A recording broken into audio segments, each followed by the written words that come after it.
हेडलाइनें लग गई दूसरे दिन कि बिशन सिंह बेदी गद्दार और पता नहीं क्या क्या कि इसने पाकिस्तानी बॉलरों को, स्पिन बॉलरों को टिप्स दिए और जिसकी वजह से भारत हार गया और ये हो गया वो हो गया। तो उनका फ़ोन आया मेरे पास, उसने कहा मरे तेरा बेड़ा गर्क हो काका, तूने मेरे घर पे पथराव करा दिया, लोग पत्थर मार रहे हैं मुझे, कोई मुझे ट्रेटर ट्रेटर कह रहा है, कोई मुझे गद्दार कह रहा है, कोई मुझे कुछ कह रहा है, और खुदा का वास्ता है तू एक ही कीता है। तो गवास्कर जो है वो एक पिलर है, एक वो एक लेजेंड है, वो हमेशा ज़िंदगी भर जब आने वाली सदियों तक भी इसका नाम रहेगा, क्योंकि उसने इंडियन बैटिंग को उस वक्त उभारा जब बैट्समैनों की इतनी क्वालिटी नहीं थी।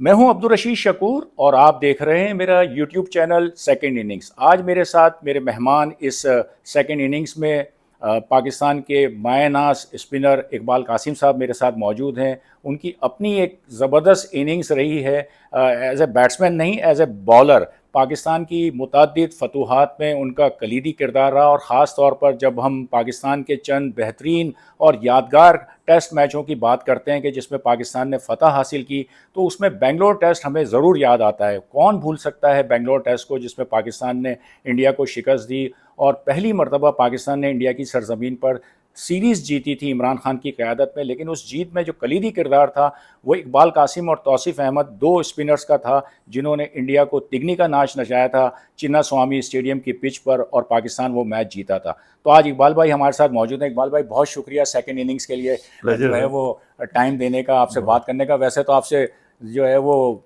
रेगुलर मुलाकातें होती हैं और आपके दिलचस्प वाक़यात और वो, तो आज हमने सोचा कि चलें जो दिलचस्प वाक़यात और जो चीज़ें हैं वो कैमरे के थ्रू, इस यूट्यूब चैनल के थ्रू जो है वो लोगों तक भी लोग देखें और उन वो भी इंजॉय करें। आपका शुक्रिया, आपने मौका दिया।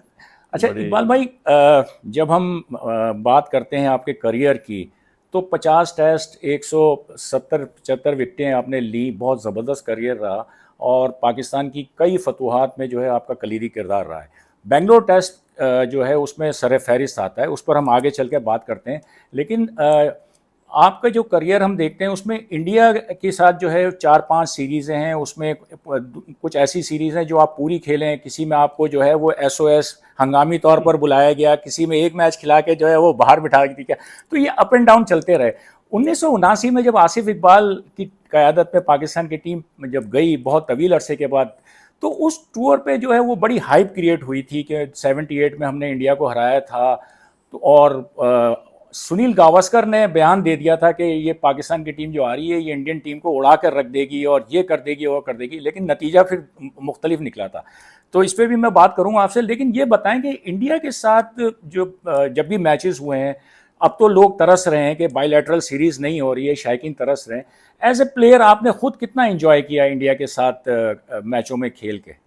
देखिए शुक्र साहब, बात यह है कि इंडिया पाकिस्तान का मैच हमेशा से, चाहे वो हमने खेला हो या हमसे पहले लोगों ने खेला हो, हमेशा लोगों की तवज्जो का मरकज़ रहा है। और शायकीन क्रिकेट इसको बहुत इंजॉय करते हैं दोनों साइड से, मतलब क्रिकेट, एक अच्छी क्रिकेट को देखना चाहते हैं और वो ख़ास तौर पे टेस्ट क्रिकेट का मज़ा ही और होता है। आपको तो पता ही है कि 4-5 दिन टेस्ट में चलता है। पहले तो 6 दिन का टेस्ट मैच था, एक दिन रेस्ट होता था, 5 दिन मैच होते थे। तो पूरा जो पब्लिक थी वो पूरी इन्वॉल्व होती थी पूरी तरीके से। मीडिया जो उस वक्त इलेक्ट्रॉनिक मीडिया नहीं था, ये प्रिंट मीडिया था ज़्यादा, तो सुर्खियों के साथ रिसाले, अखबार, वो बड़ी ज़बरदस्त किस्म की कवरेज होती थी। तो वो एक हाइप क्रिएट होती थी, बहुत अच्छी लगता था वो। तो वो एक ड्रीम होता था हर एक का कि यार इंडिया पाकिस्तान की सीरीज़ हो तो मेरा भी कोई इसमें रोल हो, मैं भी खेलने जाऊं। और ऐसे ही दोनों तरफ से, बॉर्डर के उस तरफ भी लोगों की ख्वाहिश होती थी कि पाकिस्तान के खिलाफ अच्छा परफॉर्म करें या खेलें तो अच्छा हमारा नाम हो। तो जो हीरो बन जाते थे लोग, हीरो बन जाते थे, बिल्कुल। और मज़े की बात यह है कि जो टीमों का जो अंडरस्टैंडिंग थी वो बड़ी अच्छी थी। मतलब मैं हकीकत बता रहा हूँ आपको कि 78 में जब पाकिस्तान में आई है इंडिया की टीम, तो एक आप उस वक्त का पूरा माहौल देख लीजिए आप, कितनी ज़बरदस्त किस्म का वेलकम था उनको। और इसी तरीके से जब 79 में गए हैं तो क्या ज़बरदस्त वेलकम हमें मिला, कैसे लोगों ने हमें पजीराई की। इसी तरीके से पाकिस्तान में इंडियन टीम को बेतहाशा इज़्ज़त मिली और लोगों ने इनको हाथों हाथ लिया, अखबारात ने, टीवी में कवरेज, और इवन फंक्शंस इतने मेरे ख्याल है मैंने अटेंड किए होंगे कि आप सोच नहीं सकते।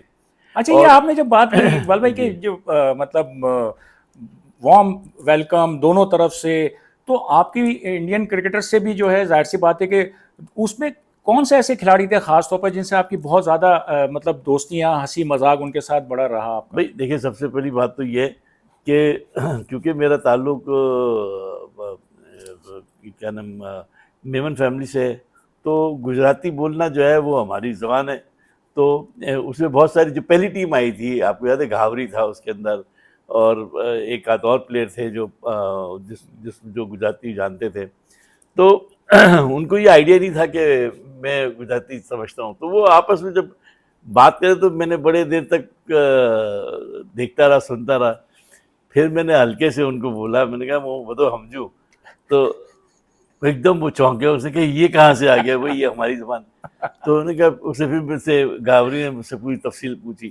फिर मैंने उसको बताया, मैंने कहा भाई ऐसे ऐसे हमारे फादर वगैरह जो थे वो अहमदाबाद से थे, और ये तो इस तरीके से जो है वो फिर उन्होंने ज़्यादा सही मानों में काका का जो लक़ब मिला तो वो इंडियन टीम की तरफ से मिला। यही मैं पूछना चाह रहा था कि हम अक्सर जो है जो आपके हम असर हैं, जी जी। मतलब जो मैंने देखा रकीब सर हुए या वो आपको इकबाल या कासिम करके नहीं नहीं बुलाते, बुलाते। काका काका करते जी हैं। जी तो बिल्कुल। ये काका का लफ्ज जो है ये है क्या? ये बेसिकली काका का लफ्ज़ जो है ना, वो ये है कि हमारी गुजराती ज़बान में काका इज़ वेरी मोतबर पर्सन, यानी जिसको हम बड़े रिस्पेक्ट। रुतबे के साथ आप बात करते हैं किसी भाई को, बड़े भाई को, या बड़े उसको, तो रिस्पेक्टफुल वे में इसका वो है। तो वो लोग बेचारे, क्योंकि घावरी और ये तो बड़े अच्छे तरीके से वो मुझे, और नाम तो वो नहीं लेते थे, काका काका कह के। फिर उन्होंने वो पूरी पाकिस्तान टीम ने भी सुन लिया, इन लोगों ने सुन लिया। तो पहली तो मर्तबा जो काका का लफ्ज है आपके लिए जो इस्तेमाल हुआ जी जी वो जी करसन गावरी ने यूज किया? जी जी बिल्कुल बिल्कुल, उसने अच्छा।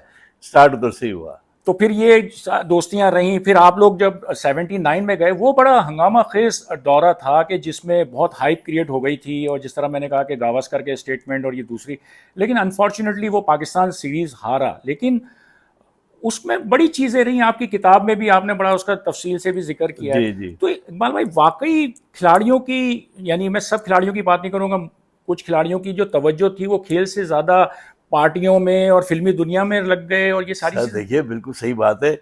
उस वक्त का बॉलीवुड जो था, वो स्टार सारे जो बड़े बड़े एक्टर्स, दिलीप कुमार, विनोद खन्ना, ये अपने अमिताभ बच्चन, ये सब जितने भी बड़े बड़े आर्टिस्ट थे, लेडीज़ हों जेंट्स हों, तो वो पूरी दुनिया में छाए हुए थे। उनकी फिल्में पाकिस्तान में बेतहाशा हम लोग देखते थे, टीवी पे भी देखते थे, वैसे भी देखते थे। तो और सबको इंट्रोडक्शन थी, ऐसा नहीं था कि नहीं थी, ऋषि कपूर, ये इस टाइप के जितने, राजेश खन्ना, ये वो। तो तो तो एक एक एक एक माइंड तो सबका था कि बॉलीवुड के लोगों से का के जो है वहाँ पर मुलाकातें होंगी, ऑब्वियस सी बात है कि वो बड़े बड़े और हमारे लिए, उनके लिए पाकिस्तान के क्रिकेटरों का देखना, माजिद खान, इमरान खान, ज़हीर अब्बास। आसिफ अब्बास, ज़हीर अब्बास, वसीम बारी, ये सब जो बड़े बड़े क्रिकेटर्स थे उस ज़माने के जो उनके थे, तो उसको देखना उनके लिए बहुत ही वो था, गर्व की बात थी। तो उसमें वहाँ से जो थे, सुनील गावस्कर एक स्टालवर्ड थे, बड़े ज़बरदस्त किस्म के। तो उन्होंने वो डेफिनेटली, उनका जो एटीट्यूड था towards Pakistan team was very very humble, very very polite. और उन्होंने उनका ये वो समझते थे कि शायद ये पाकिस्तान टीम जो है वो वॉक ओवर करके चली जाएगी हमारे ऊपर। मगर हमारी तरफ से हमने भी ये गलतफहमी, जो हमारे जो बहुत सारे स्टार्स थे, वो इतनी पसीनाई मिली कि वो पागल हो गए कि भाई कि ये हर रोज फंक्शन, हर रोज क्रिकेट भूल गए। दावतें, और लोग वो कमर्शियल वो इश्तिहारात, और उसमें जाना, और फैक्ट्रियों को विजिट करना, और चीज़ें, और तो ऑब्वियसली बात है इतने बड़े उसमें ग्लैमर टाइप की ज़िंदगी में लोग हमारे गुजर गए, घुसे, तो वो खोते चले गए, और तवज्जो जो थी वो क्रिकेट पे कम और इन इन एक्टिविटीज़ में ज़्यादा होने लगी। तो सबकी नहीं थी डेफिनेटली वो, मगर उसका बेनिफिट ये बेनिफिट इंडिया टीम ने भरपूर तरीके से उठाया। और मुझे याद है कि जब हम 79 में जब उतरे थे, तो हम दिल्ली में एयरपोर्ट पे जब हमारा स्टे था, तो वहाँ पर प्रैक्टिस के लिए अरेंजमेंट किया। तो वहाँ पे जो एयरपोर्ट का एरिया था उसके पीछे खेतों के बीच में कोई एक अच्छा सा छोटा सा ग्राउंड था जहाँ प्रैक्टिस हो सकती थी, वहाँ अरेंजमेंट किया हुआ था। और खेत भी थे, वो बड़े बड़े ऊंचे ऊंचे उनके वो थे। तो अक्सर हमने देखा कि प्रैक्टिस करने के बाद अब सब एक दूसरे के बारे में मालूम कर रहे थे कि कौन किधर है, कौन किधर है। तो ज़हीर अब्बास साहब जो थे वो नज़र ही नहीं आए। तो हमने देखा कि सब इधर उधर देख रहे थे, वो खेतों के अंदर से एक सफ़ेद किस्म की टोपी जो है ना ऊपर नीचे हो रही है। तो थोड़ी देर में वो घूम फिर के ना वहाँ से निकल के आए। सबने कहा भाई जेड तुम किधर चले गए थे यार? तो कह रहे यार वो तो आपको पता है ना, वो मैं उसकी रनिंग कर रहा था पूरी उसकी, इस दफ़ा ज़रा 365 का रिकॉर्ड तोड़ना है मैंने। तो ये वो मतलब डिटर्मिनेशन तो ये थी, मगर समाव दिया था जब आदमी फील्ड में आए तो फील्ड फिर। में आता है तो फिर फॉर्म भी होनी ज़रूरी होती अच्छा, है। ये बात कहाँ तक दुरुस्त है जो हमने उस ज़माने में किताबों में भी पढ़ा और ये सारी चीज़ें रही कि ज़हीर भाई के बारे में आया कि जी वो उन पर किसी ने जादू कर दिया है और रन्स नहीं हो रहे, और ये तो ये चीज़ें बातें हो रही थी कि वाकई मतलब ज़हीर भाई इस तरह परेशान थे कि मुझ पर किसी ने वो वो देखिए ज़हीर अब्बास एक बहुत बड़ा नाम था, और इतना अच्छा परफॉर्मर था, और इतना एलिगेंट था कि लोग उसको देखने के लिए तरस रहे थे। तो ऑब्वियसली बात है, बेंगलोर में पहला टेस्ट मैच हुआ वहीं से वो उनका ड्रॉबैक शुरू हो गया, बैट बैट फॉर्म। तो स्टंप हो गया वो, हालांकि बहुत बॉर्डर लाइन केस था, लेकिन आउट हो गए वो। तो उसके बाद फिर ऊपर तले 2-3 इनिंग और फेल हो गई। अब पब्लिक की तवज्जो जो थी वो ज़्यादातर सही ज़हीर अब्बास, माजिद आसिफ इकबाल, खान। माजिद खान, इनकी बैटिंग देखने के लिए वो बड़े बड़े लोग बैठे हुए इंतज़ार कर रहे थे। तो अब वो उस पर कपिल देव बॉलिंग बहुत अच्छी करता था, तो घावरी था, ये थे वो सब बड़े, उनके जो मीडियोकर बॉलर थे वो भी बहुत आउटस्टैंडिंग लग रहे थे। रॉजर बेनी जब जो है हाँ उनको आउट कर रहा था। तो मैं कह रहा हूँ ना कि जब वो बैट पैच आना शुरू हुआ, तो फिर आपको पता है कि वो छोटा से छोटा बॉलर भी हो ना, तो वो भी आपको बड़ा भारी लगता है। तो वो सिचुएशन ऐसी आ गई कि ज़हीर भाई जो थे वो एकदम सडनली वो हो गए, मेंटली तौर पर मेंटली बिल्कुल। तौर पे कि यार ये क्या हो रहा है मेरे साथ। फिर आपको पता है लोगों ने यहाँ तो हर तरह के वहाँ वो लोग आते हैं, मिलते हैं, वो तो कईयों का ये ख्याल था कि शायद इनको कोई नज़र लग गई, किसी का कुछ था, किसी का कुछ था, तो वो अपनी तरफ से, लोग अपनी तरफ से थे। अच्छा इकबाल भाई, 79 का जो टूर है वो आपके लिए बड़ा कामयाब इसलिए रहा कि आपने उसमें ख़ास तौर पर जो बॉम्बे का टेस्ट मैच था उसमें आपने पहली इनिंग्स में 4 और दूसरी इनिंग्स में 6 विकेटें ली, मैच में आपने 10 विकेटें ली, उस सीरीज़ में भी आपकी 17 जी, करीब विकेटें 17 थी। विकेट। और फिर 1986 का जो है दौरा जिसमें आपको बुलाया गया था, उसमें भी आपने पाकिस्तान को मैच जितवा दिया। तो ख़ास एक मतलब मेंटली तौर पर प्रिपेयर होकर ये बाकी टीमों के मुकाबलों में इंडिया से जब खेलते हुए आप मेंटली तौर पर ज़्यादा अपने आप को फोकस करते थे कि यार इंडिया जो है चूँकि राइवलरी ऐसी है तो आपको ज़्यादा परफॉर्म करना है तो आप ज़्यादा अपने आप को तैयार करें। मेरा ख्याल है इसको थोड़ा सा हम यूँ डिस्क्राइब कर लें कि 79 में I was selected for the whole tour. 83 का टूर था जिसमें ज़हीर भाई कप्तान थे। I was selected but did not play. 87 में, 86 87 में ओरिजिनल टीम के अंदर आई वाज नॉट सेलेक्टेड। क्यों नहीं सेलेक्टेड हुआ? ये पहला मौका था कि जो पाकिस्तान में जो टीम गई थी इंडिया में, बगैर लेफ्ट आर्म स्पिनर की गई थी, और उस टीम के अंदर 2 ऑफ स्पिनर और 1 राइट आर्म लेग स्पिनर मौजूद था। दो ऑफिसर एजाज फ़की और तौसीफ भाई और Abdul Qadir right arm leg spinner. तो इनिशियली स्टेज पर ये नहीं था कि मेरा परफॉर्मेंस नहीं था। उस टूर पे उस पे मेरा परफॉर्मेंस बहुत अच्छा था। सीज़न के दरमियान चल रहा था, चलते चलते में अभी सीज़न शुरू ही था और ये लोग टीम अनाउंस कर दी थी। हसीब हसन या वो सईद और ये चेयरमैन थे और मेंबर्स थे, तो इन्होंने नहीं लिया। तो मैंने ज़िंदगी में कभी ऐसा कभी नहीं सोचा कि यार अगर मैं सेलेक्ट नहीं हुआ तो क़यामत आ गई, कोई भी नहीं। मैं अपना खेलता रहा। वो खेलते खेलते में ये इनके 3 टेस्ट मैच गुजर गए, ड्रॉ मेरे ख्याल है वो। तो फिर वहाँ से एक दिन मुझे साहिवाल में था तो कॉल आई लाहौर से कि भाई आप इधर से ही सीधे आ जाएं वहाँ पर। तो पासपोर्ट भी नहीं था मेरे पास, कपड़े भी नहीं थे। खैर वो रातों रात SOS करके घर से मंगवाए गए और दूसरे दिन मेरी फ़्लाइट थी तो मैं उनके साथ चला गया। तो मैंने वो हसीब हसन साहब मरहूम ज़िंदा थे और यावर साहब भी ज़िंदा थे। तो मैंने उनसे पूछा जहाज़ में, वो उनके साथ ही मैं गया था जयपुर। तो मैंने उनसे पूछा, मैंने कहा सर ये अचानक कैसे हुआ? फिर एक छोड़ के चले गए थे, फिर बुला लिया, ये क्या है वो? तो उन्होंने कहा कि जी टेलीग्राम जो है वो बाय नेम नहीं आया आपको बुलाने के लिए। हाँ, टेलीग्राम ये आया है कि send any left arm spinner who is doing well in the domestic cricket, and I was top wicket taker of that period. मेरी कुछ 70 या 75 विकेटें थी उस सीज़न में। तो इसलिए आपको उन्होंने हमने हमने रिकमेंड किया कि नहीं इसी को भेजोगे। तो इकबाल भाई, ये तो बड़ी हैरानकुन बात है कि मतलब लेफ्ट आर्म स्पिनर जो है वहाँ से बुलाया जा रहा है। जी कप्तान इमरान खान हैं, उनको आपका पूरा करियर, आपकी पूरी अचीवमेंट, आपकी परफॉर्मेंस सब पता है। उसके बावजूद वो टेलीग्राम जो है आता है और उसमें वो आपका नाम नहीं है। हो सकता है मैनेजर ने नहीं डाला हो या क्या रीज़न भी, मैं उसको छोड़े, मैं उस रीज़न में नहीं जाना चाहता हूँ, ना ही अभी उसकी इतनी वो क्लैरिफिकेशन को हासिल है। मैं आपको एक इंसिडेंट बता रहा हूँ कि ऐसा हुआ था। तो ऐसा हुआ तो फिर जब मैं पहले पहुँचा हूँ जयपुर पे, तो जाते ही मुझे उन्होंने जयपुर में मैच खिला दिया। तो उसमें मैं ख्याल शायद मैंने 1 विकेट लिया था।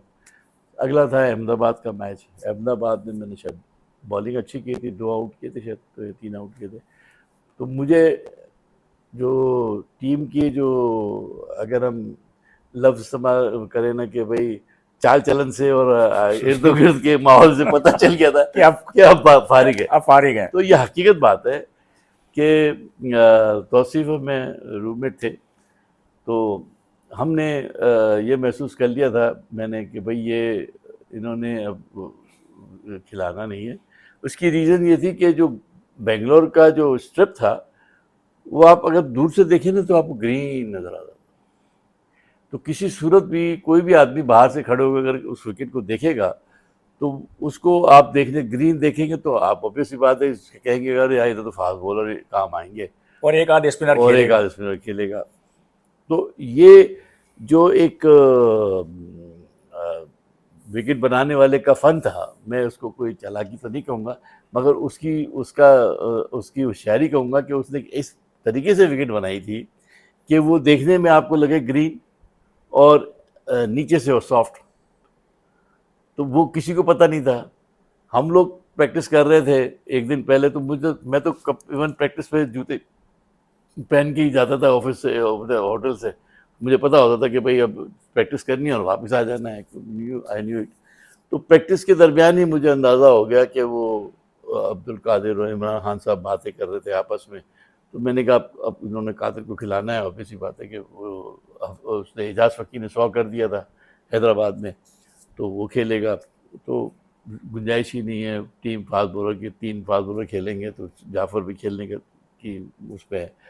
तो इट वाज ऑब्वियस, अगर आप खुद भी कैलकुलेट करें तो आपकी जगह नहीं बनती वो, अगर अगर सूरत हाल देखें वो खैर जगह नहीं बनी।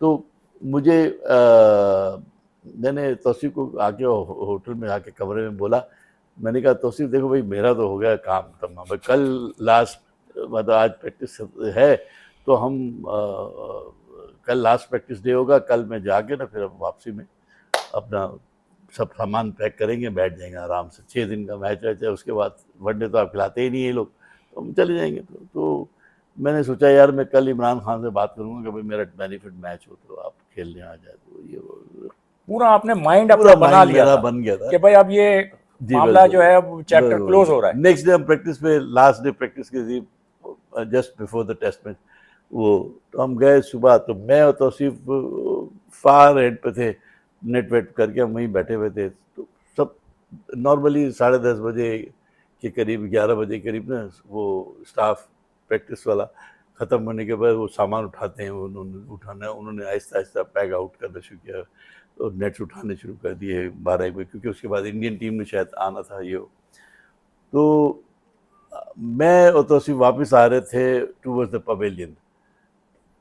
विकेट स्क्वायर जो था ना, वो चारों तरफ से रस्सियों में बंद कर बंद देते हैं। था, और हमारी टीम पूरी अंदर चली गई थी। हम वाइट 2 आदमी थे, आहिस्ता आहिस्ता वॉक कर रहे थे, तो हम we were very close to the square. Square. हमने इधर उधर देखा, कोई नहीं था, तो मैं अंदर, मैंने कहा तौसीफ नहीं खड़ा रहा, मैं अंदर गया, तो अंदर जाते ही मैंने मेन विकेट का जो मतलब आखिर वक्त तक इकबाल भाई आपके दिमाग में ये था कि यार मैं पिच को देख लूं, देख तो लूं, मैंने कहा यार कहीं मेरे मतलब की है, ऐसा कहीं ना नहीं कहीं कि मौका मिल शायद जाए कोई मुझे। चांस मिल जाए। तो मैंने अपने लिहाज से उसको जैसे टच किया, तो जैसे वो चिकनी, जब जैसे मिट्टी की चटकने की आवाज़ है, सूखी मिट्टी चटकती है, वो टक करके आवाज़ आई, और मैंने कहा ये क्या हुआ। मैंने इतने में वो ग्राउंड मैन ने देख लिया, उसने शोर मचाना शुरू कर दिया, please come out come out come out. तो मैंने जल्दी से तौसीफ को बोला, मैंने वाला तौसीफ, ये 2.5 पौने 3 दिन से ज़्यादा नहीं चलेगा टेस्ट मैच, अगर बहुत चला तो 3 साढ़े 3 दिन, इससे ज़्यादा नहीं। तो मैंने उसको बताया, मैंने कहा ये है। उसने कहा हाँ मैंने भी आवाज़ सुनी, रस्सी के साथ ही हम घर थे। अब घंटी कौन बांधे गले में, कौन बोले इनको कि भाई ये विकेट की, और ये तो इमरान ऊपर से ही इमरान देख जैसे रहे, कप्तान को और वो तो ऊपर से ही देख रहे थे ना। तो इन सबका अब मैं आपको इसकी, इनके माइंड की बात बता देता हूँ कि जब ये करके हम वापस आ गए होटल में, तो 2 बजे खाना वाना खा के मैंने कहा तौसीफ यार मैं जा रहा हूँ, मैं मिलता हूँ इमरान खान से कि भाई मेरा बेनिफिट मैच खेलने आ जाना। मैं तो कह रहे ज़्यादा इंग्लैंड जा रहे हैं, इसके बाद इंग्लैंड में भी आप लोग नहीं, ये लोग नहीं लेके जाएंगे मुझे, तो दफ़ा करो, ख़त्म करो यार, क्या है ना। इतना आप डिसार्टेड इतना मैं डिसार्टेड था कि भाई चलो ख़त्म करो। तो मैंने मैंने उनके कम, जब जा रहे थे तो वहीं रास्ते में ही मुलाकात हो गई, तो उन्होंने पूछा कहाँ जा रहे हो, मैंने कहा मैं आपसे मिलने जा रहा हूँ। उन्होंने कहा आ जाओ आ जाओ, आ गए, बैठ गए। तो मैंने कहा भाई वो बात यह है कि कल जो मैच शुरू हो रहा है उसमें तो मेरा नहीं ख्याल कि आप नहीं यार देखो 3 ग्रीन विकेट है, 3 टेस्ट मैच 3 फास्ट बॉलर के साथ जाएंगे, तो उसमें फिर स्पिनर्स को तो हम नहीं खिला सकते ना, तो इसलिए यू आर राइट कि बहुत मुश्किल है। ये इमरान ने कहा आपसे। बिल्कुल। तो मैंने कहा ठीक है, कोई बात नहीं, नो प्रॉब्लम, फेयर। मैंने कहा इसके बाद इंग्लैंड है, वो भी आप, जाहिर सी बात है इतने स्पिनर्स की लग्जरी तो कोई नहीं ले सकता, या तो एजाज या तौसीफ और कादिर में 4 हो गए, 4 में से 2 ही या 3 आ जाएंगे, ज़्यादा मैक्सिमम 2। उसने कहा हाँ यार देखो बात ये बात यू राइट। तो मैंने कहा फिर मेरा तो कप्तान ख़त्म हो गई कहानी। तो मैं सिर्फ ये कहने आया हूँ कि अगर कभी मौका मिले और कोई बेनिफिट मैच हो तो आप हमारा बेनिफिट मैच खेल लीजिएगा। कहा अच्छा अच्छा ठीक है, नो प्रॉब्लम, ये वो मैं आ जाऊँगा। तो मेरी तरफ से तो गुड बाय हो गया था, मैं अपना आ गया। लेकिन कुदरत कुछ और सोच रही थी। मैं आके तौसीफ को मैंने कहा भाई मेरा मेरा काम ख़त्म हो गया, मैंने सबसे बात भी कर ली, सी ऑफ भी कर लिया। नेक्स्ट डे जो थे जब हम ग्राउंड पहुँचे, तो क्योंकि मैं तो कोई प्रिपेयर होकर गया ही नहीं था, क्योंकि मुझे तो पता था कि ये बात भी मेरी हो गई है और मैं टीम में हूँ भी नहीं। तो प्रैक्टिस कर रहे थे, प्रैक्टिस ख़त्म होते ही मैंने देखा कि जावेद और मुदस्सिर जो थे वो पिच के ऊपर बैठे हुए, और वो दोनों अपने, मैंने कहा ये देख रहे हैं अपने लिहाज से, ठीक है। तो यावर सही साहब मरूम जो थे वो सामने नज़र आए, तो मैंने कहा भाई साढ़ा तो टूर ख़त्म हो गया हूँ, असी तो चलिए उत्ते। तो कहने नहीं नहीं अभी तो वो टीम अनाउंस होनी है, अभी हुई नहीं है फाइनल, ये है वो फला। मैं कहा यार इसको क्या पता, मैं तो कल बात करके आ गया हूँ। तो मैं अपने लिहाज से चुप था। तो इतनी देर में वो दोनों कप्तान उतरे और वो टॉस के लिए, तो टॉस भी हो गया, सब कुछ हो गया। अब सब हम वापस जा रहे थे, तो पीछे से इमरान खान जाते हुए कह रहे हैं कासिम यू आर प्लेइंग। मैंने कहा ये क्या हुआ, अभी तो कल तो मैंने बात की है। ये कह रहे हैं तो यू प्लेइंग। तो मेरा अपना ये ख्याल है कि मुदस्सिर और जावेद ने उनको कन्विंस उसको किया, कन्विंस किया रास्ते में वापसी में कि मेरा पिच ख्याल जो है है। टीम पिच अनाउंस करने से पहले उसको रोक के शायद टॉस से पहले बात करनी होगी या क्या था। बहरहाल उन्होंने उन दोनों का इसमें बहुत कंट्रीब्यूशन हो था, क्योंकि उससे पहले तो कोई बात ऐसी नज़र थी नहीं। तो खैर वो बहरहाल जो भी सामान था उससे ही हमने शुरू किया। अब सिचुएशन ये थी ना कि हमें तो अंदाज़ा था कि ये विकेट जो है वो टूट रही है और ये वो, इन लोगों ने तो वही टीम खिलाई जो एक्सपेक्टेड थी, वही फास्ट बॉलर खिलाया। अब वसीम अकरम, वसीम सलीम अकरम, ये जाफर, जाफर और खुद इमरान खान साहब अपने यहाँ पे, मंजूर इलाही भी खेला था अगर आपको याद हो। बिल्कुल। तो ये सब मतलब इनकी थिंकिंग में कहीं नहीं था कि ये विकेट जो है वो स्पिन लेगी या नहीं थी।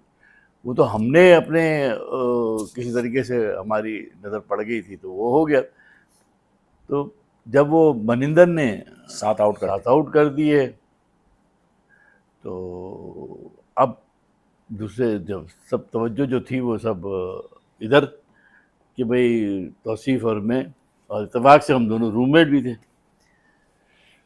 तो बहुत डिफ़िकल्ट पीरियड था वो। हमने कोशिश की, वो खैर उन्होंने लीड भी ले ली और वो स्कोर भी कर लिया, और वो अच्छी खासी लीड हमें उन्होंने कर दी। कि तो तौसीफ ने 5 पहली इनिंग में आपको याद होगा 5 आउट किए थे। तो तौसीफ जब आउट कर रहा था तो ऑब्वियस सी बात है मुझ पे ज़्यादा प्रेशर था। एक तो आई वॉज रीइंफोर्समेंट, मुझे बुलाया गया था कि कोई अब आके ये जादू की छड़ी इनके पास है, कोई कुछ मिरेकल कर देंगे। क्योंकि जब आप किसी को इनवाइट करते हैं तो या तो वो बहुत ही डफर होता है जिसको छोड़ के आए होते हैं, या बहुत आउटस्टैंडिंग होता है और आप उसी करेक्शन कर लेते हैं अपनी टीम की, यार कि यार ये कमी रह गई थी इसको बुला लो, सही, है ना। अब मेरे ऊपर ये प्रेशर था कि भाई किसी तरीके से ये परफॉर्मेंस हो जाए। तो ये खान साहब ने तो वैसे ही नाराज़ रहते हैं, चलो ये हमारी वो हो जाएगी कि चलो भाई इन्होंने बुलाया था, जस्टिफाइड हो गए। तो बॉलिंग करते हुए पहले शुरू के 5 7 8 ओवर तो कोई विकेट मिल ही नहीं रहा था।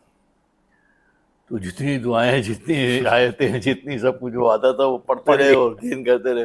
वो बैट्समैन बीट हो जाए, बॉल विकेट कीपर भी बीट हो जाए, कभी इधर से निकल जाए कभी उधर से निकल जाए।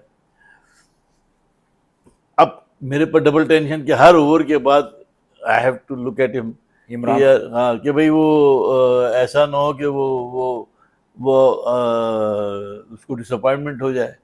तो उसको भी सेटिस्फाइड करना ज़रूरी है कि भाई रिएक्शन क्या था इमरान का जब वो, मतलब आपके ओवर खत्म हो रहे थे और जिस तरह आप कह रहे हैं कि शुरू में विकेट नहीं मिल नहीं रही थी, मिले तो इमरान उसका का चेहरा क्या? उसका उसका वो मतलब उनका उनका रिएक्शन ये होता था कि भाई वो जैसे कि एक तो मेरी उनसे कुछ ज़्यादा वो थी नहीं इंटरेक्शन, सच्ची बात ये है। शुरू से ही जितनी वो मेरी रिस्पेक्ट करते थे उससे ज़्यादा मैं उनकी रिस्पेक्ट करता था। अपने एक जो एक प्लेयर का होता है एक कैप्टन के साथ, वो मेरा रिलेशन ज़ाहिर है मैं उनकी उस क्लोज सर्किट में नहीं था जो मुदस्सिर रहे थे या कादिर थे या थे। ऑब्वियस सी बात है, we were not that among the, मैं तौसीफ जो थे हम लोग पीछे वाले लोग थे। तो मुझे ये लगता था कि यार कहीं खान साहब जो हैं वो ये उसमें ना आ जाए कि भाई यार ये इन लोगों ने मेरे से गलत डिसीजन करा दिया या कोई ऐसी बात। तो मैं बार बार एक स्टेज पे मिड ऑन से जब वो क्रॉस होते थे बॉलिंग, तो मैं 2 दफ़ा कहा, मैंने कहा एमबी आप परेशान नहीं हो, इंशाल्लाह आउट करके देंगे आपको, फिक्र नहीं करें। अच्छा, ये आपने कहा हाँ उनको, हाँ हाँ, इमरान को बिल्कुल कहा कि बिल्कुल आउट बिल्कुल, करके देंगे? हर मरतबा उनको हौसला तसल्ली दे रहे देनी थे? पड़ती थी ना। तो जावेद यादव आपको पता है वो तो टाइगर है, वो तो एम्पायरों से भी झगड़ा और हाँ, प्लेयरों से भी लड़ाई और वो मुफ्त का चुप झगड़ा चुप जो, तो चुप तो रह नहीं वो सकते चुप ना। नहीं रह सकता। वो अपना स्टाइल उसका है, तो वो इधर इधर बॉल करे तो वो जितनी इंकरेजमेंट वो करता था वो हर बॉलर के लिए, हर एक ऐसा ये करेक्टर था कि अगर वो आपके साथ हो ना तो आपको डर नहीं, खौफ नहीं दिल है, बड़ा हो जाता दिल है। बड़ा हो। तो खैर वो पहली इनिंग गुजर गई। कोई हमने जब पहला विकेट मिला तो बड़ा मुझे याद, if I am not wrong, मुमकिन है मेरे से कोई आगे पीछे बात हो जाए, मगर मुझे याद पड़ता है कि पहला विकेट जो था वो इस तरह था कि गेंद शॉर्ट था और बैट्समैन का नाम मुझे याद नहीं है बिल्कुल। उसने शॉट मारी तो वो जो short leg silly mid of पे जो था प्लेयर, उसने गर्दन नीचे की तो उसकी पीठ के ऊपर से गेंद लग के ना फ्लाई की है, तो पॉइंट पे तौसीफ खड़ा हुआ था तो उसने कैच किया। तो पहला विकेट भी जो था वो भी ऐसे ही था कि जो लकी थे आप। लकी वाला था, लेकिन उसके बाद एकदम हौसला जाए तो फिर विकेट भी वो था, वो खैर वो हमने 4 आउट किए दूसरी पहली इनिंग में, ऊपर के तौसीफ ने 4-5 आउट किए, मैंने 3-4 आउट किए, तो वो बात निभ गई कि हम आउट कर सकते हैं इनको, मगर स्कोर उन्होंने ज़्यादा कर लिया था, लीड ले ली थी।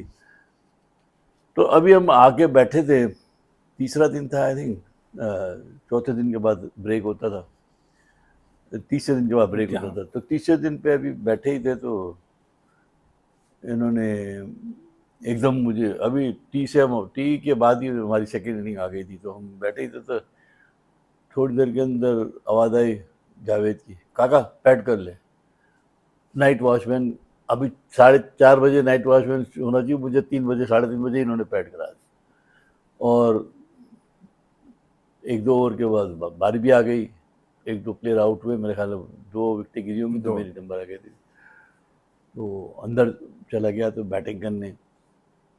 तो वो बैटिंग जो थी वो बहुत ये शो कर रही थी कि यार ये मेरे पर रिलाई कर रहे हैं यार, तो अब ऐसे बैट्समैन भी रिलाई कर रहे हैं भाई, तो बैटिंग में भी फिर ध्यान से बैटिंग की और इंश्योर किया कि मनिंदर जो था उसको मैं खेलूं और ज़्यादा से ज़्यादा। इसी में मेरा अपना ख्याल है कि वो बारी आ गई खान साहब की भी, तो खान साहब भी अंदर आ गए। अरे भाई, तो आप सोचिए फिर उनसे मिड विकेट कौन कॉन्फ्रेंस करेगा भाई, मेरे तो बॉलर हूँ, बैट्समैन तो हूँ नहीं कि मैं कहूँगा हाँ जी चलो वहाँ चले जाएं। तो खैर वो उन्होंने खुद बुलाया, तो उन्होंने अपना कॉन्फिडेंस रिस्टोर करने के लिए कहा कैसे खेल रहा हूँ मैं कहा जी आप बिल्कुल ठीक खेल रहे हैं, आप तो बहुत अच्छा ही खेल रहे हैं, जाहिर सी बात है। तो तो कहने लगे कि वो तो बस ठीक है, तुम उस एंड से उसको संभालो मनिंदर को, तो वो इतने में वो आउट हो गए। कपिल देव की बॉलिंग थी, और मुझे पता है कपिल देव या बोथम या मार्शल, ये ऐसे बॉलर्स हैं जिनसे खान साहब का हमेशा 9 का आंकड़ा रहता है। तो उसने गेंद की तो एक बॉल जो था वो मेरे बल्ले से लगा, पैड पे लगा, तो अपील कर दी। एम्पायर वो लंबे से एम्पायर थे, वो नाम में पूरा नाम रामास्वामी पता नहीं क्या था वो, तो उसने ऐसे करके यूं, अभी ये इधर हाथ इसने हाफ वे रखा था, तो मैंने उसको बल्ला दिखाया, मैंने कहा प्लेट क्योंकि मुझे पता था कि ये तो और खराब हो जाएगा, अगर मैं इससे आउट हो गया तो मेरी जिंदगी खराब हो जाएगी। तो मैंने उनको फौरन इशारा किया, मैंने कहा आई प्लेड दैट, क्या कर रहे हो भाई। अच्छा ये आपने बोला? I swear. और उस जमाने में अगर मैच रेफरी होते तो उसने ठग करके नीचे कर दिया हाथ, मैंने कहा उस जमाने में रिवर्स कर दिया उसने आधे रास्ते से, बचत हो गई। हाँ बचत हो गई। खैर वो ये कैसा वाकया था जो बड़ा इंटरेस्टिंग था मेरी लाइफ में कि यार अगर वो कहीं गलती से दे देते तो और एक तो बुराई आनी थी, ऊपर से और बुराई आ रही थी। खैर नेक्स्ट डे जो था वो हम लोग वो था फंक्शन, रेस्ट डे था, और रेस्ट डे पे बीसीसीआई ने एक फंक्शन किया होता है, नॉर्मल ये ट्रेडिशनल ये होता है कि मैं यही आपसे पूछना चाह रहा था कि वो एक टर्निंग हाँ, वो पॉइंट एक- था जी, जी। जो उस मैच का एक टर्निंग पॉइंट था Exactly. कि जिसमें आपकी मुलाकात जो है बिशन सिंह जी बेदी वही बता साहब से हुई। मैं बताता हूँ। अब हुआ ये कि रेस्ट डे पे हमारा वो था, हमने उनके 2 आउट कर दिए थे, टेंशन भरपूर थी, जो लड़का निकले बस इकबाल भाई अब आप लोग आप पे है, बस आप हैं, बस ये सलीम मलिक हो कोई भी हो जो जा रहा है वो हमें बस वो कह रहा है कि जी आप हैं। तो मैं और तौसीफ बोले यार इकबाल भाई ये लोग क्या कर रहे हैं, हमारे ऊपर प्रेशर डाले जा रहे हैं ये। तो एक स्टेज तो ऐसी आ गई कि तौसीफ और मैं जो थे वो लड़ पड़े, मतलब गुस्से हो गए एक दूसरे से कि यार बस करो, तुम क्या लगे हुए हो, तुम भी और ये भी हो, वो बंद करो ये सब। हम लोगों ने वो बातचीत जो थी वो क्वाइट करके ना कमरा अंधेरा करके लेटे रहे बिस्तर पे थोड़ी देर, घंटा 2 घंटा आराम से सुकून से। खैर वो नेक्स्ट डे फिर हम सुबह रेस्ट डे था, हम चले गए शॉपिंग सेंटर, तो आप शॉपिंग सेंटर पे ऐसे पहुँचे, साड़ियाँ वाड़ियाँ लेने के लिए, घर के लिए, चलो मैंने कहा ले ले। तो जैसे ही पहुँचे वहाँ पे एक हंगामा कि जी वो कल मैच है, और जो आपके जो इंडियन मुस्लिम थे वो जो थे वो कह रहे हैं भाई मैच आप लोग बस जीतिए भाई, हारिएगा मत यार, देखो यार इतनी ये इतनी एक्सपेक्टेशन और इतनी एक्सपेक्टेशन हो गई।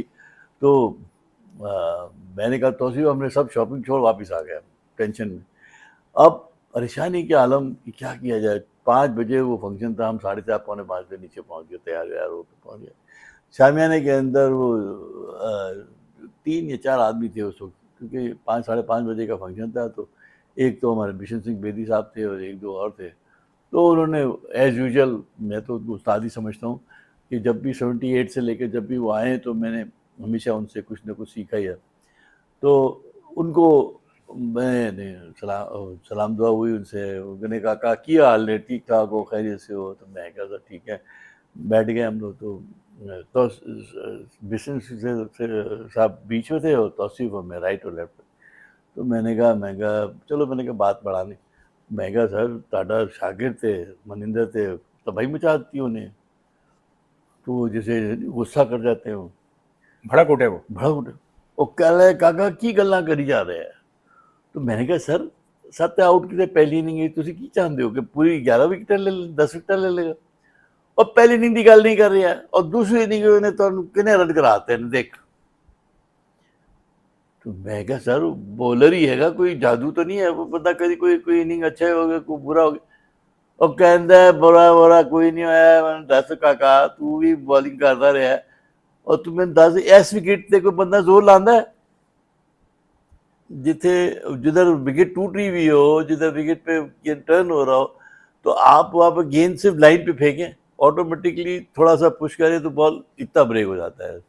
तो आपको इतना ब्रेक करने की जरूरत नहीं है, मामूली सी आप गेंद को अपनी लाइन पे फेंकते हैं, वो जितना विकेट से आपको टर्न मिलना होगा वो काफ़ी होता है। अब ये एक ऐसी चीज़ थी जो एक्सपीरियंस से ही आ सकती थी। तो ऑब्वियसली बात है, बेदी साहब के एक्सपीरियंस से तो कोई क्वेश्चन ही नहीं है ना। तो वो मैंने और तौसीफ ने उसको थोड़ा सा गौर से देखा, गिरा में बांध ली आपने वो बात। बांध ली कि यार बात तो सही कह रहे हैं। खैर हमने बातें की, चले गए रात को। फिर रात को मैंने और तौसीफ ने ये फैसला किया कि यार ज़्यादा जोर नहीं लगाना है। तो अल्लाह पाक का एक इसमें करम रहा कि भाई हम लोगों ने उसमें मैच में बॉलिंग अच्छी भी की और आउट भी कर लिए, और इस तरह मैच पाकिस्तान जीत भी गया। मगर दैट उस मैच की जो जो जो सेकेंड इनिंग के बाद का जो जो सिलसिला था, उसमें एक सही मानों में आपको एक ऐसा इंटरेस्ट नज़र आया कि हर आदमी इन्वॉल्व था दोनों साइड से।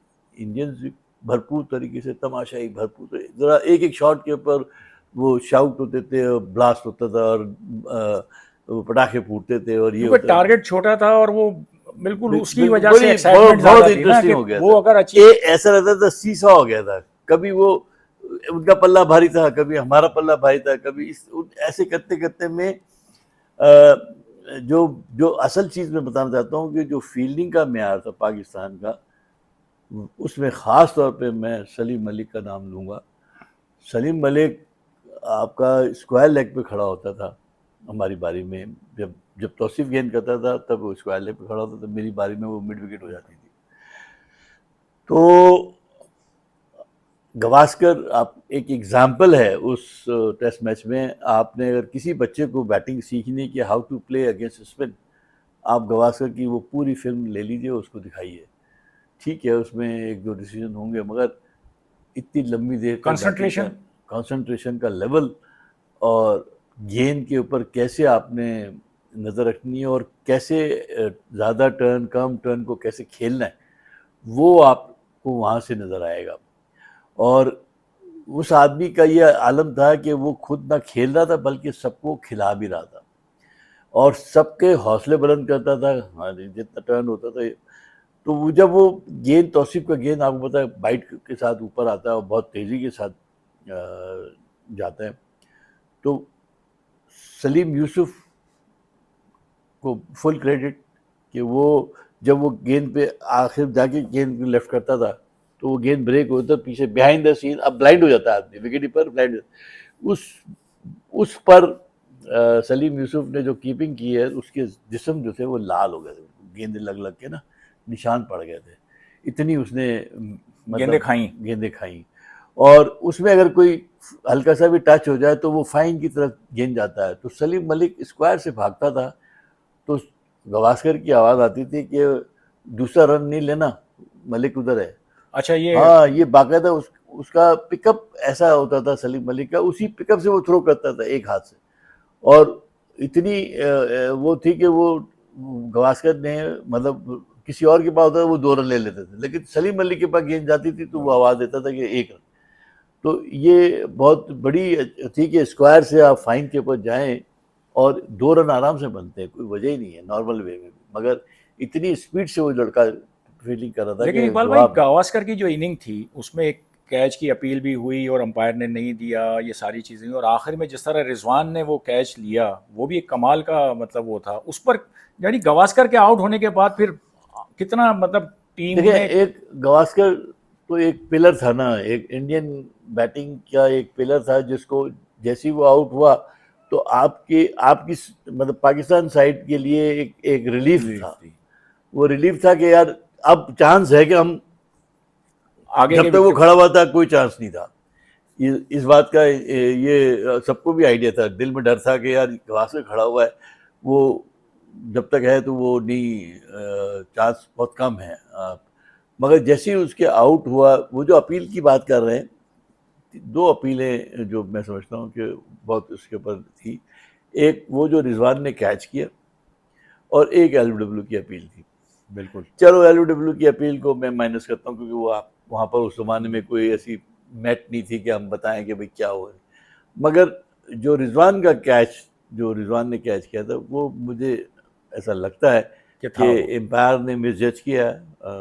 वो प्लेट बॉल था और उसने 9 फीट, 9.5 फीट पिच की विड्थ थी, 10 फीट, उससे इस साइड ऑफ साइड से उसने लेग साइड पे जाकर एयर के अंदर कैच किया और कैच बिल्कुल क्लियर कैच था।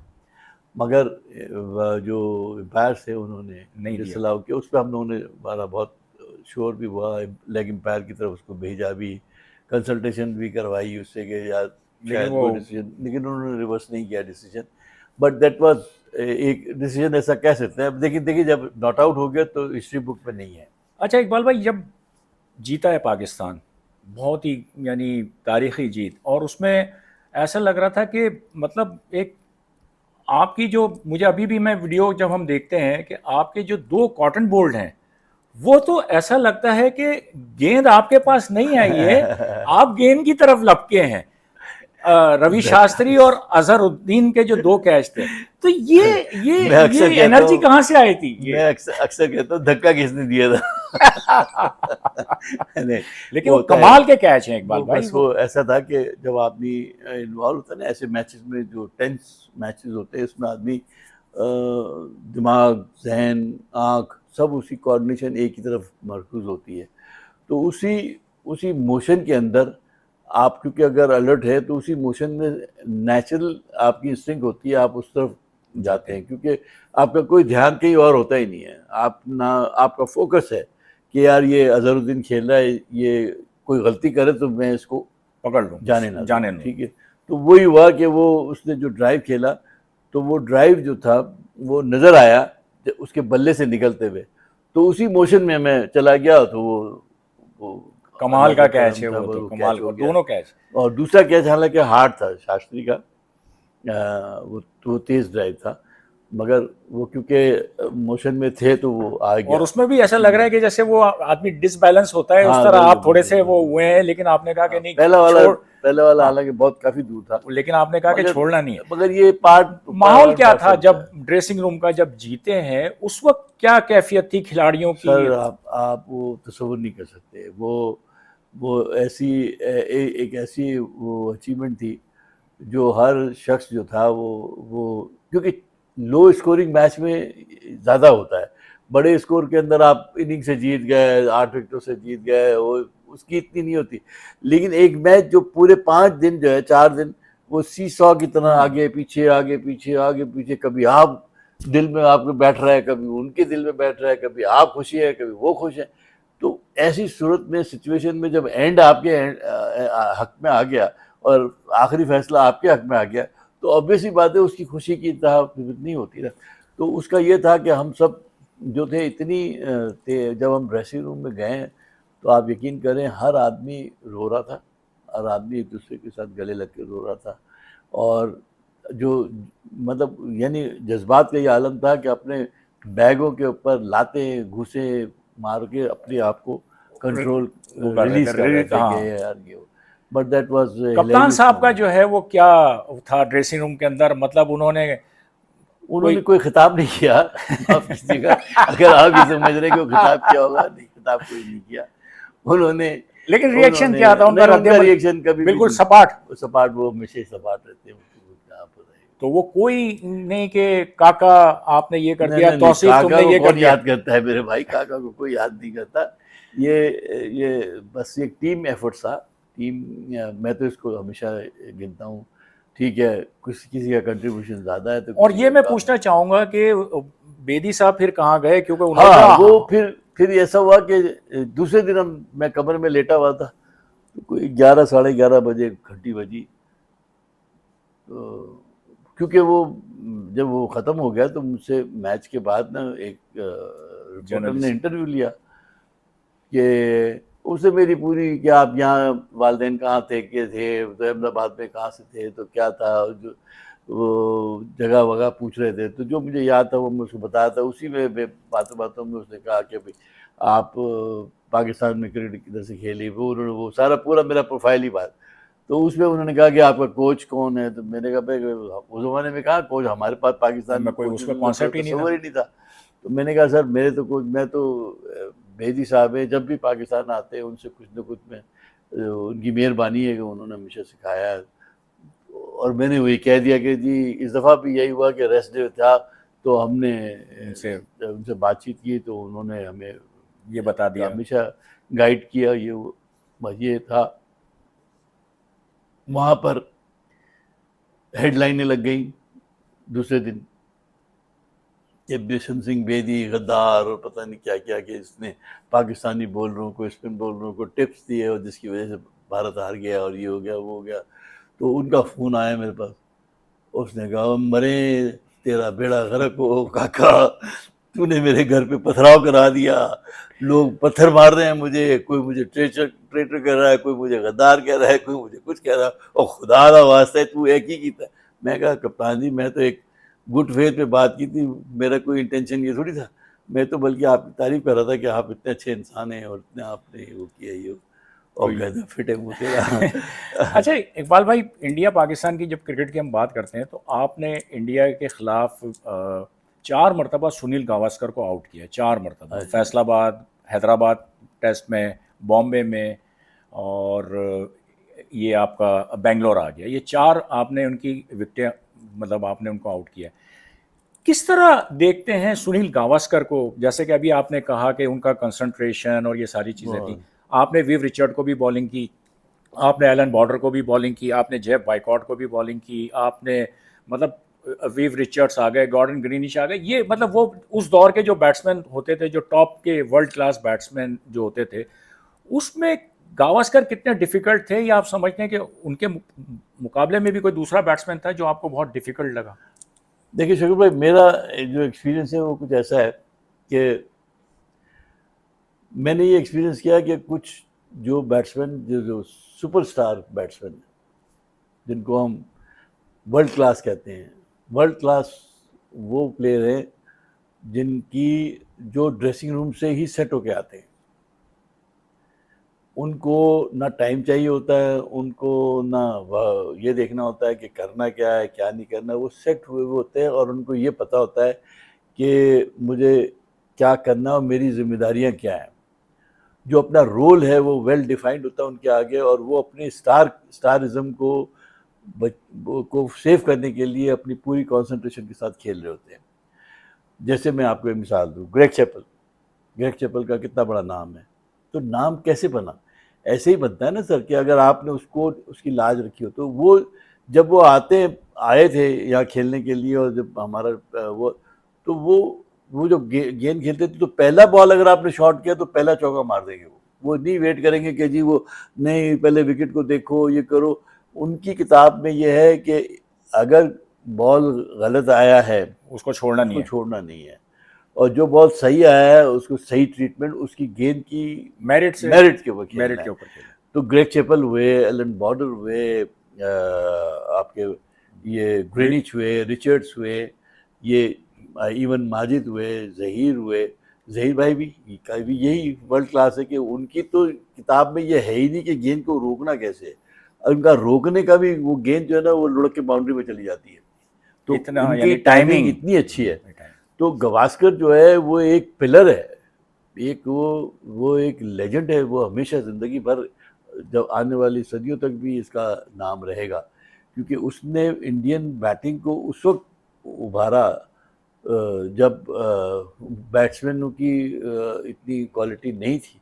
तो वो एक सिंगल हैंडेडली उसने लेके चला और वो उसको फिर लोगों ने फॉलो किया एंड स्टार बन गया लोग। फिर आहिस्ता आहिस्ता तेंदुलकर आए और फिर बहुत सारे प्लेयर आए। अब तो खैर क्रिकेट बहुत अलहदा हो गई है, मगर उस पीरियड में जैसे कपिल ने आके फास्ट बॉलिंग में एक मिसाल कायम की, ऐसे गवास्कर साहब का एक नाम था। तो मेरा अपना ये ख्याल है कि मैं उसको बहुत ही सौभाग्य है मेरा, अगर मैं हिंदी में बात करूँ कि मैंने उनको बॉलिंग की और मेरी मेरी विकेटों में उनका नाम भी शामिल है। तो it's a great honour for me.